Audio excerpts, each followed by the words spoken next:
good morning लोगोफोर नोंथांमोनखौ नैबे आंनि सबिता दैमारि ब्लग इउटुब चेनेलाव आरोबाव गोदानै खुलुमनाय जासिहरलायबाय आरो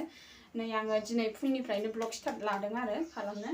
ओमफ्राय दा नै फिसाजोआ स्कुलाव थांनो नागिरदों बिराद बुरखायनांगौ फिसाजोखौ नै फैदाय सोनांनि नायनांगौ बयबो नुदोंथ' आब'मोन दादामोन फैदाय लोखि जोंना बिराद मोजांखा फैदा सानैजों रायलायनोसै फैलाय नै फैलाय जोंना सिटिया बिराद मोजांथ' थाव नालेंखरा फुङाव माबा आवलियाना बेखायनो जाला थाव नालेंखरखौ फुननानै हरनोसै आङो ओमफ्राय मामि मोजाङै फरायदे दे मामिया फैसा गैयाना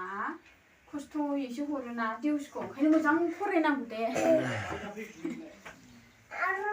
ओरै फैलाय बाजै जाबाय नै टाइम जाबायथ' फैहांबाय बे गावखौ आं लोगो जाया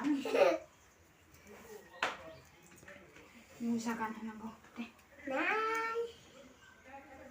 फुङाव बिराद हास्लाबा जायो स्कुल टाइम आरो न'नि खामानि दामानि ओंखाम संनानै जाहोनांगौ ना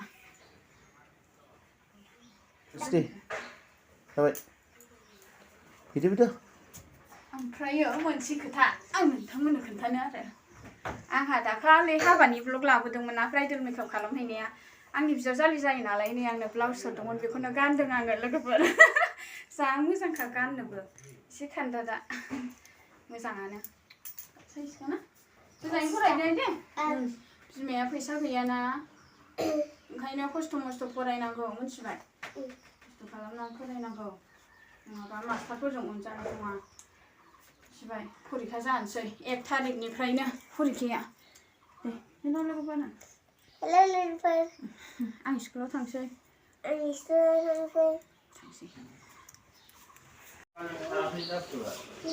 थोदो आं थाङा नों थांदो बिगा लाखाबाय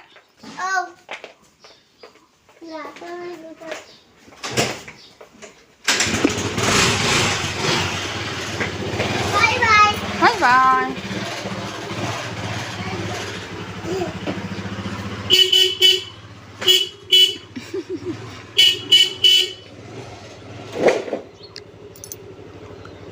दैया लाखाबाय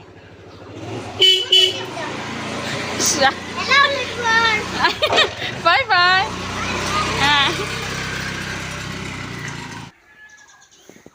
दा लोगोफोर नै आङो आर'नाइखौ मानो लादों होनोबा आमरेट रिक्सानि माबा बिफां गायनायनि आरो फट' खेबना हरफिनबावनांगौनो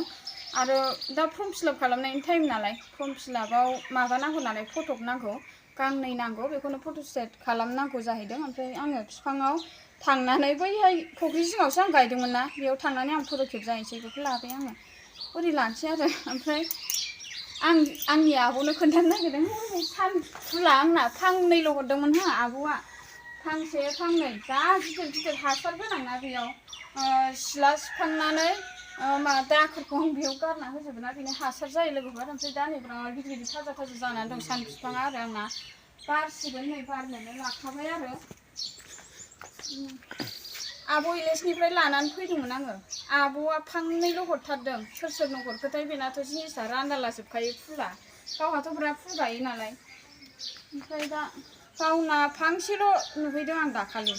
सोरनो हरजोबखोथाय दा बे फांनै नोंनि फुला नै आब' गिदिर देरथारबाय आंना बारनोसैयानो आरो बारबा आं खोन्थाबावगोन गलाप बिफाङानो बारनानै दंलाय नैबे बारसै आरो बे मोजां जागोन ना जालाथाय मारैबासो नुदों जायो बिदिनो जाखायोना ओमफ्राय बे माबा नङा दे एसे गोबाव थायो बियो बारनायावबो गोबाव थायो ओमफ्राय बेखौ ओरैनो माबा बायदि नुयो आरो मा होनोथाय बेखौ अबेनि जोलै बिलाय गुवाहाटिनिफ्राय लाबोनाया बे आरो लोगोफोर ओमफ्राय ओरैनो सानसेनो बारनानै सानसेनो सिरिनाय नङा बियो गोबाव थायो मोजां मोनदां आङो नै बिसोरखौ बेखौ काटिं खालामनांगौ बे जाला आरो आवसाव जाबाय बियो बिदि जाबाथाय बिबारा बारनो नागिरा ओमफ्राय ओरै थांसै बैयाव लबोमैसै गुवाहाटिनिफ्राय लाबोनाय माबा मा होनो अनिता मोना बारा माबायासैनो रानबायनो बेखौनो मालाबा लांथोंसै आंनिखौ आरो हायावनो दालायसे दङ लांफाना होयो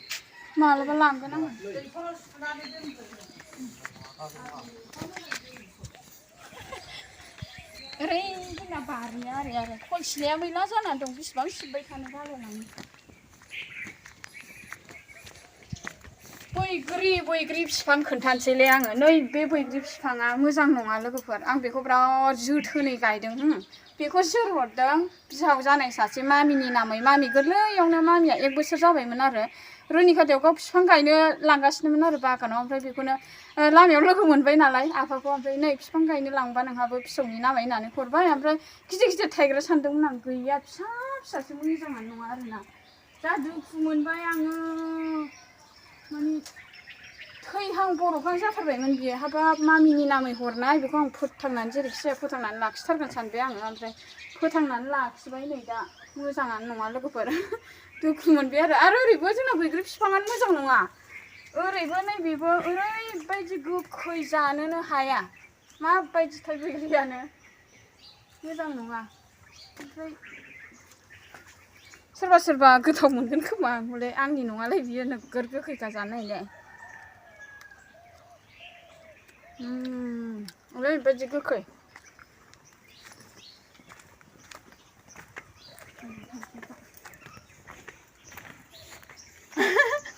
फख्रिया दैया रानजोब्बाय जोंना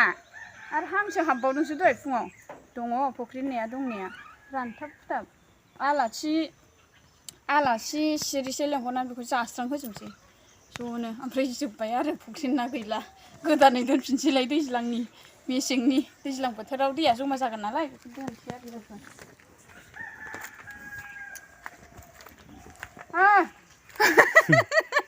गासिखौबो खोन्थाजोबथारनोसै आं नोंथांमोननो बोरमा फिसा जादों आंना लोगोफोर अनाखाना मासेल' जादों अरजाला दे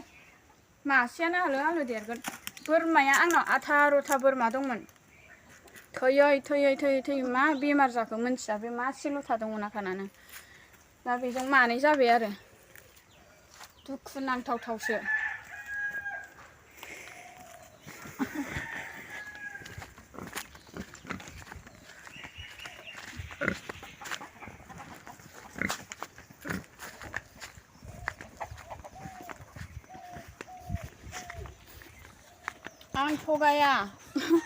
आं थगाया दे नोंथांमोनखौ आंनि बिफाङा ओरैबायदि मोजां थांदोंना दाबो दङ आंना बिफाङा गेन्द्राया एसे हाग्राखौ एवनानै लाग्रोबाय आरो दा फट' खेबनायाव मोजां नुनाय नङाना लोगोफोर ओंखायनो बे एवगासिनो बांद्राय माने गोजौ जायाखै आरो होमबाबो मोजाङैनो दं बिफाङा मा बिफांमोनलाय बावलायलांबायसो उग्रु बिफां बिराद दामि बिफां आरो मोजांथार आंना थांनानै दङ बेनो दैनबाद बिराद मोजां मोनो बिफांखौ गायनानै जुदि थाङोबा आरो बोरमा जाबा मोसौ जाबा बिराद दुखु मोनोना लोगोफोर ओमफ्राय जेबो जायाखै आरो बेनो मोजां जाथारबाय जोंना सोरनाबा थाङाखै दे बुहुदनो दा बिसोरो आरो बे जायगायावनो गोदान बिफां जेनेबा बे बिफांखौथ' मोनबाय थायाना ओमफ्राय गोदान बिफां जेनेबा थाइजौ बिफां जिखुनु बिफां बे जायगायावनो गायनानै फट' खेबनानैबाबो हरनो हागोन आरो बेबायदि जाहैदों ओमफ्राय दा ओयाव फांसे दं खाथियावनो गायनानै दोनदों आङो देनां देरगोन ना आरो बे फख्रि जों नालाय दै लागोन मोजां जागोन आरो बिफाङा ओंखायनो आं बेयाव साननानै गायखादों लोगोफोर आंना बिफाङा नै बेनो बे फांसे ओमफ्राय फांसेया नैबेलाय नै दे खुनुरुखुम थाग थुग थांनानै दं बिसोरा जाबाय दे थांबाय फट' खेबजानोसै मोजां जाथारबायलै बेखौ बेरा होदिंनानै दोननांसिगोन थांबायानो थांनोनो खथि बुरजाला दे थांबाय फटक लागोरसै जोङो लोगोफोर दा लोगो हमनोसैलाय आरोबाव दे खेबद' होनबा फटकआ लाखांबाय थांनोसै दा नै फैदो लाफा फोनांगौलै बोथोर गोदाननि लाफा फोनांगौनो माबानानै दोनखाजोब्बाय आरोना मा होनो हालेवनानै मै होनानै दोनखाजोब्बाय फोनांसिगौल' जेनेबा लास्टनि लाफा एसे दा बोथोर गदाय मोनजानायनि आरो लाफा एसे मैथा भिन्दि ना ओमफ्राय मा फोनांगौथाय दा दैज्लांनि फोनांसिगोनलै आरो जोङो अमायाबो नै खाथियाव गाबलागासिनो थांबाय थानोसै जोङो फटक लानानै फैखांनानै दा नै आं जि सुनो नागिरदों लोगोफोर जिया आंना दाख्लै हाबायाव थांनाया बिनिफ्रायनो आंना जिया बिराद बुरजा जानानै दं आरो आं सुवाखैमोन ज' खेबसेनो सुनसै होननानै दोनदोंमोन आरो हाबायावबो बिराद हर थाहैनाय नालाय जि एरि लानानै थांफादोंमोन बेफोरखौबो आं दिनै सुस्रांजोबसै आरो बिराद बुरजामोन जिया बाल्थिंनै बाल्थिंथामसो जागौमोन आरो माखासे सुखांजोब्बाय आङो ओमफ्राय दैयाबो जोंना फिल्टार खालामनांगौना पाइपखौ डाइरेक्ट हरनानै आं डाइरेक्ट ओरै फिल्टार खालामनाय बायदि खालामनानै सुयो आरो नङाबा एसे कालार नांनो हागौना ओंखायनो आरो बांद्रायबो आइरन गैया एसे आइरन दं आरो ओंखायनो आङो दा आइरन गोनांखायनो एसेबाबो जि गुफुरफ्राव नांजानो गिनांगौना ओंखायनो आङो फिल्टार खालामबाय सुबाय आरो बाल्थिङाव दै जमा खालामगौ माने आङो नै गेन्द्राया माइ मिल सौगासिनो आरो माइ सौनानै लाखानोसैलाय एसे मास मोनसेसोनि ओमफ्राय दा सौगासिनो नालाय बियो आंना जिया गिसिसोना नोंथांमोनहा नुदों जिया आङो जि सुनाय नालाय ओंखायनो गेन्द्राखौ एसे भिडिअ खालामनोसै होननानै फैबाय आङो गेन्द्राया मालाय माइ सौगासिनो न'आव माइ मिल थाखानायखायसो एसे रेजें जाबाय लोगोफोर बेनोसै आरो दा आङो नै जि सुनो फैफिनलायबाय आरो दैया जमा जानानै थाबाय आरो नैबेबो जिया सुखांबाय नैबेबो नै सुखांबाय जा बुरजा जि सुखादों लोगोफोर आं दिनै आंना जिया नै रानहां जाजोब्बाय आरो रानबायानो अबेबा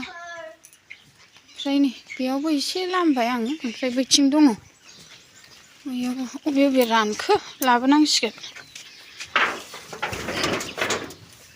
बेयाव गांथाम लामदों आङो होनबा लोगोफोर आं बेखौनो नोंथांमोनजों शेयार खालामनो होननानै दिनै ब्लग फिसा बानायदोंमोन आरो ओरैनो मा खालामनानै थायो आं